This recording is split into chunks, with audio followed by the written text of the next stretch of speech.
नमस्कार।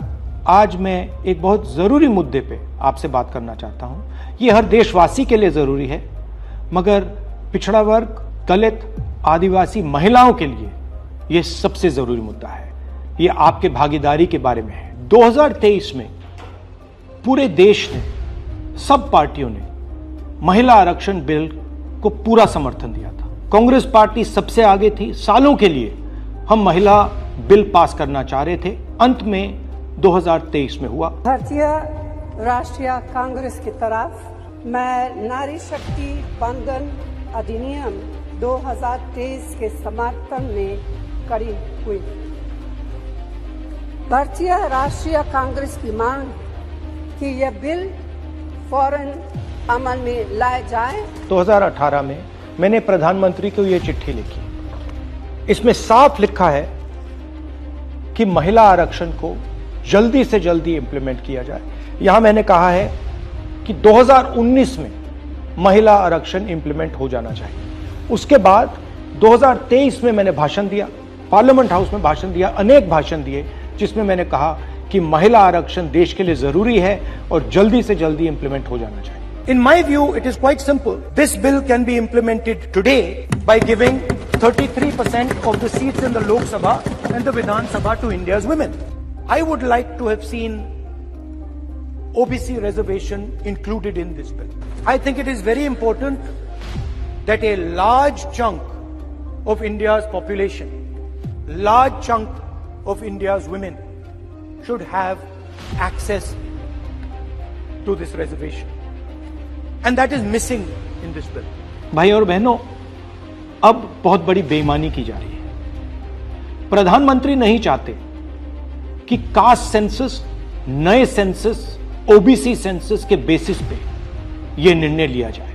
वो चाहते हैं कि 2011 का सेंसस यूज किया जाए, जहां पे पिछड़े वर्ग का नंबर है ही नहीं।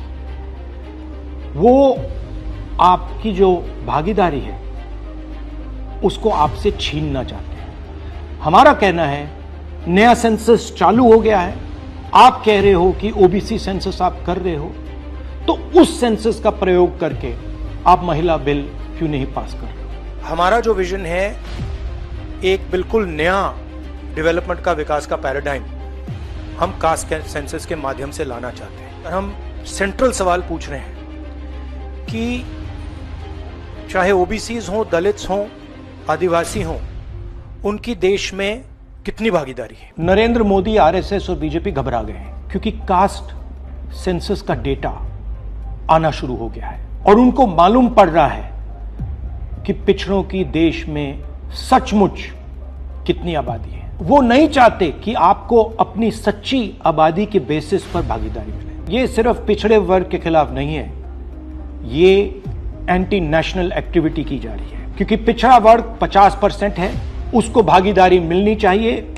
और प्रधानमंत्री आपकी भागीदारी आपसे छीन रहे हैं और आपको झूठ बोलने की कोशिश कर रहे हैं। इनका जो प्रपोजल है इसमें एक और बहुत खतरनाक चीज हो रही है। The government has unveiled a sweeping delimitation bill 2026 proposing a massive expansion of India's parliamentary representation. The strength of the Lok Sabha is set to jump from 545 to a staggering 850 seats. सच्चाई ये है कि अगर जो मोदी जी चाहते हैं हो जाए, तो जो छोटे स्टेट्स हैं, साउथ के स्टेट्स हैं और नॉर्थ ईस्ट के स्टेट्स हैं, उनका रिप्रेजेंटेशन कम हो जाए। उनको भयंकर नुकसान होने वाला है और मैं इसको एंटी नेशनल एक्टिविटी मानता हूं। हमारा जो स्टैंड है वो बिल्कुल क्लियर है।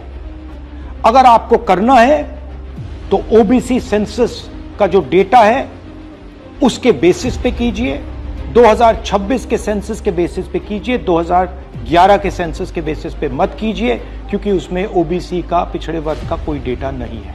और अगर आप सचमुच में वुमेन्स बिल इंप्लीमेंट करना चाहते हो तो आपके पास वुमेन्स बिल पड़ा हुआ है, उसको आप इंप्लीमेंट कीजिए, हम आपको पूरा समर्थन देंगे। मगर पिछड़े वर्ग, सदर्न स्टेट्स, छोटे स्टेट्स के खिलाफ हम आपको काम नहीं करने देंगे। मोदी जी, मैं समझता हूं कि आप देश को मैसेज देना चाहते हो कि आप प्रो वुमेन हो। मैं जानता हूं कि आप एप्स्टीन फाइल से घबराए हुए हो। 35 लाख फाइलें यूएस में बंद पड़ी हैं, चाबी ट्रंप जी के हाथ में है और आप उससे डरे हो। मगर यह तरीका नहीं। आप चाहते हो कि आपके मुताबिक सीटें बढ़े, आपके मुताबिक डिलिमिटेशन हो और पिछड़े वर्ग को कुछ ना मिले। हम ये नहीं होने देंगे। पुराना डेटा नहीं चलेगा। 2026 कास्ट सेंसस का डेटा ही चलेगा। हम आपको पिछड़े वर्ग से चोरी नहीं करने देंगे। हिस्सा चोरी बंद करो। पिछड़ा वर्ग, दलित, आदिवासियों को उनका हक दो।